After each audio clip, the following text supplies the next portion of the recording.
Hello and welcome to the channel. And since this month is Men's Mental Health Awareness, I want to make this video about a dark fan fiction of a dying Wimpy kid, which relates to it. Every time you have a feeling, just stick it into a little pit inside your stomach and never let it out. And if you're sensitive to anything with mental health, this is your warning to leave. If you're not, welcome to the channel, and you can support me by liking and subscribing, or going to my other channel, which has other dark topics, and you could support me there too. Alright, before I get started, I am going to go over the story first. It is a quick read if you want to read it on your own, but I am going to go over it. So if you want to skip over it and just hear my thoughts on it, you can. Other than that, an apology in advance since I am the worst at speaking. So sorry if I don't sound right or if I get things wrong. And I hope you enjoy. Friday. Well, I haven't written in these things in years. I was getting home from work today, and I saw this thing laying under a stack of paperwork. I guess I used to like writing in it when I was a kid, so I figured I'll give it another try. Jesus, there's a lot of catching up to do. Where to start? Rowley's gone.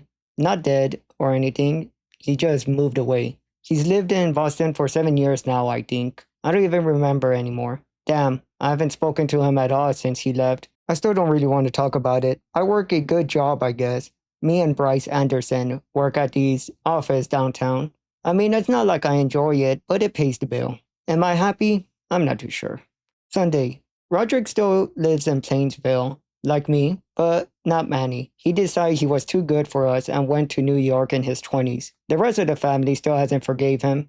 Me and Roderick will still see him if he's in town, but not mom or dad. Speaking of which, they're still living in the same house. Yeah, it's pretty old now, but they seem good there. Roderick is married now. He met this woman about 8 years ago, and they have got a kid. I don't know if I'm jealous or what, but Roderick seems to be the one who knows what she's doing. And now on to the next day, Tuesday. Yeah, so Roderick's married. Me, I have never really thought about settling down. It's not like I don't want to get around. I do, but I never actually had a serious relationship. Currently, I'm not seeing anyone. I guess I could say I've been busy with my job or something, but I would just be making excuses. Work keeps me occupied, but it hasn't really been something I need to bring home. Plus, Bryce and I never really made it past being colleagues, so we don't do anything outside of the office. Hold on, I'm getting a phone call. Hello? Get to the hospital now, it's Dad. The cancer has gotten worse. Shit. Wednesday. I guess I have to come clean. Dad was diagnosed with lung cancer over a year ago. He started treatment almost as soon as he found out.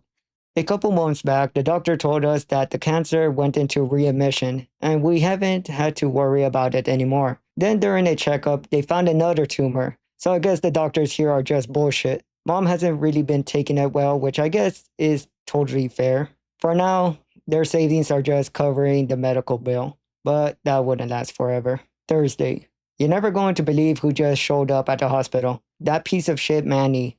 After almost a decade, this is when he decides to see Dad. Damn it, Roderick must have told him. I wish he told me instead of just letting him walk around unannounced. He's in the hospital lobby with me and Roderick right now, and Mom's with Dad. Neither of them know Manny's here yet. Manny wants to go see them, I guess. So I guess we have to let him. Get the fuck out of here right now. Thursday. It didn't take Manny long to leave after that. He tried to talk to us on the way out, but Roderick took care of that. I'm home right now trying to think of all these through. For the first time in a long while, I'm genuinely scared. Not just for Dad, but for myself. This is never what I thought of my life would be like when I was a kid. Why couldn't I have had that life? Is there something wrong with me? I need someone I can talk to about it. I don't think Mom and Dad have ever truly understood me. So, not them. Roderick, maybe, but I'm not gonna lie. Him and his perfect life kinda intimidate me. Sure as hell not Manny. There's only one person I can think of who I want to talk to right now. Friday. Alright, before I say what happened next, there's something I have to get off my chest for a long time. So here it goes. 7 years earlier. Rowley and I were best friends. We had spent pretty much every day together since middle school. We went to college together and even moved into the same neighborhood afterwards. I was applying for a job at Fun Brain Games, the company that made Twisted Wizard. Rowley had actually managed to get Zooey Mama in the local paper.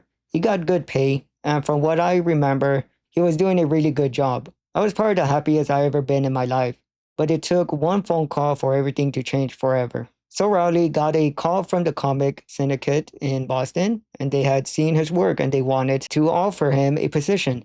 The thing was, they only had room for one more cartoonist, so if Rowley wanted the job, he will have to move to Boston within 2 weeks. Now, I wasn't in any particular good mood already because Fun Brain Games had just denied my application. So when Riley gave me the news that he will be moving to Boston in 2 weeks, I was devastated. The day before he moved, I told him to meet me on the roof of our old middle school for old time's sakes. I had something I had been waiting for a long time to tell him that I needed to say before he was gone. I love you. Yeah, I love you too, man. No, serious. I don't know if I'm bi or what, but I love you. He left the next morning, and we haven't talked since.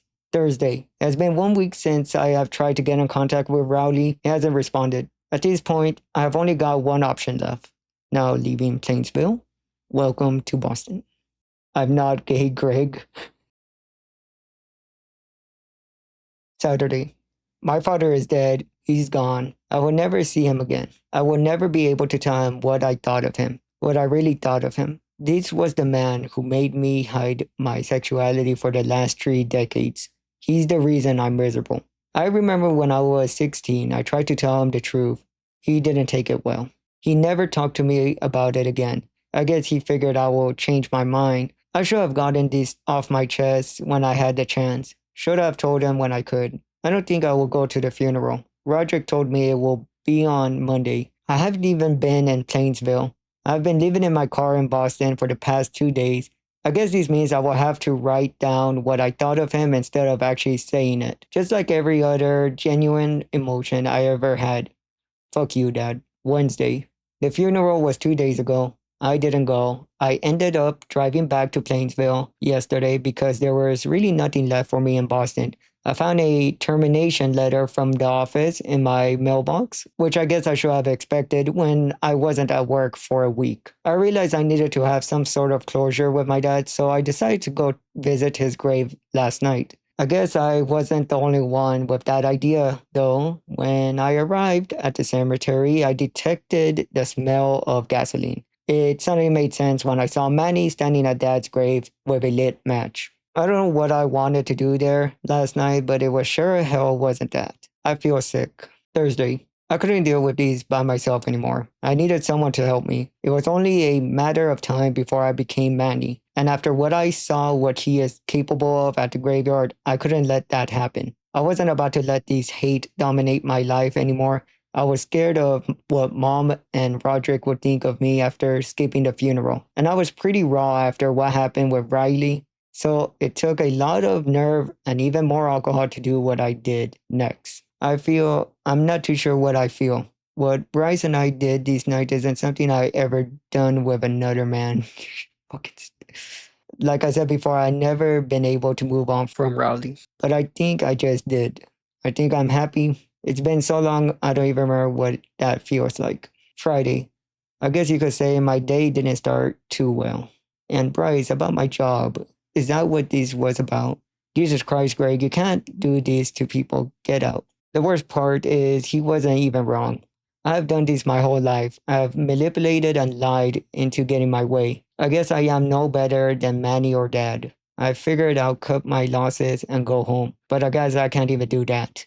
Because all I found when I arrived was a locked door and an eviction notice. I should probably explain these a bit better. I never had much money saved to begin with, but when Dad got cancer, I ended up chipping in on his medical bills, and my paycheck just barely covered the rent. As soon as I got fired, there wasn't enough cash left. I'm still not ready to see Mom or Roderick, so I guess I will take my chances on the street. Friday. I'm not sure how to say this, but I spent the night at the Painesville homeless shelter.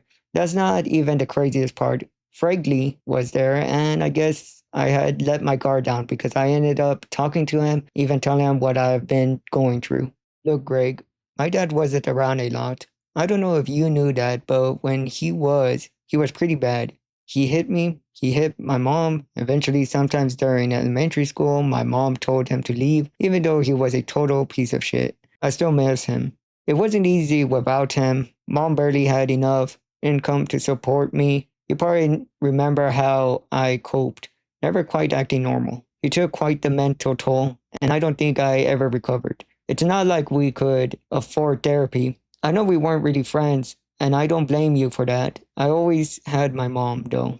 She's the best friend I ever had. I don't want to tell you what to do, man, but I really think the best thing you could do is see your mom. At the end of the day, family's family. Damn, who'd have thought that the best advice I have ever been given will be from Fregley? Saturday. Well, after what Fregley said, I decided it was time to see mom. I wasn't sure how I felt when I knocked on the door of my childhood home, but the moment the door opened, I broke. Neither of us said a word. For what seemed like a lifetime, we stood there motionless. Then it all slipped out. All of our pain took the form of a million teardrops. Steaming down our faces, we talked for ages in the old living room about Dad, Roderick, and even Manny. We agreed it would be the best if I stayed there until I got my shit together. Once I thought Mom went to bed, I remembered something. Something about the old house. Way back in middle school, I hid my Mima's diamond wedding ring here in case I ever needed to pawn it to get myself out of some god-awful situation.